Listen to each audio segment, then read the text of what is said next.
भारतीय रेलवे एक तरफ ट्रेनों में स्लीपर कोच को भी एसी कोच में तब्दील करने की योजना बना रही है, लेकिन फिर भी इसकी कमाई लगातार घट रही है।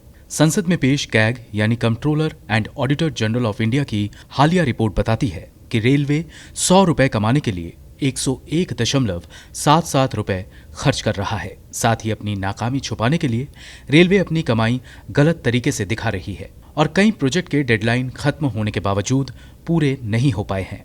कैग ने अपनी रिपोर्ट में बताया है कि रेलवे के बजट अनुमान 92.8% के लक्ष्य के खिलाफ वित्त वर्ष 2018-19 में रेलवे की ऑपरेटिंग दर 97.29% रही। हालांकि अगर देखा जाए तो साल 2016 से रेलवे की ऑपरेटिंग दर में लगातार इजाफा हो रहा है। साल 2016 में जहां ये दर 90% थी, वो अब बढ़कर वित्त वर्ष 2019 में 97.29% आंकी गई है। लेकिन इसमें एक पेंच है। कैग की रिपोर्ट कहती है कि अगर इसमें एनटीपीसी और कॉनकोर से 8,351 करोड़ के एडवांस को जोड़ दिया जाए तो ये दर 101.77% पर पहुंच जाएगी। यानी सीधे लफ्जों में कहें तो वित्त वर्ष 2019 में रेलवे को 100 रुपए कमाने के लिए 101.77 रुपए खर्च करना पड़ा। दिलचस्प बात यह है कि जिस हिसाब से रेलवे का खर्च बढ़ा, उस हिसाब से इसकी कमाई नहीं बढ़ी। अगर आंकड़े देखें तो पिछले 5 सालों में रेलवे की टिकट और माल ढुलाई से होने वाली कमाई अपने बजट अनुमान से कम ही रही।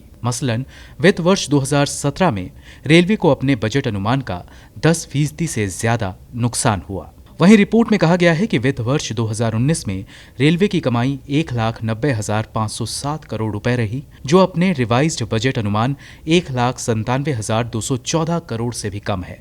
कैग ने केंद्र पर यह भी आरोप लगाया है कि रेलवे ने भविष्य में होने वाली कमाई को भी अपनी मौजूदा रिपोर्ट्स में जोड़कर दिखाया है। रिपोर्ट में बताया गया है कि रेलवे ने 3,773 करोड़ रुपए की कमाई गलत तरीके से दिखाई है। इनके अलावा रेलवे के EBR यानी एक्स्ट्रा बजटरी रिसोर्सेज के तहत शुरू किए गए कुल 395 प्रोजेक्ट्स में से 268 प्रोजेक्ट्स पूरे नहीं हो सके हैं। मोहम्मद नूरुद्दीन की रिपोर्ट, गो न्यूज़।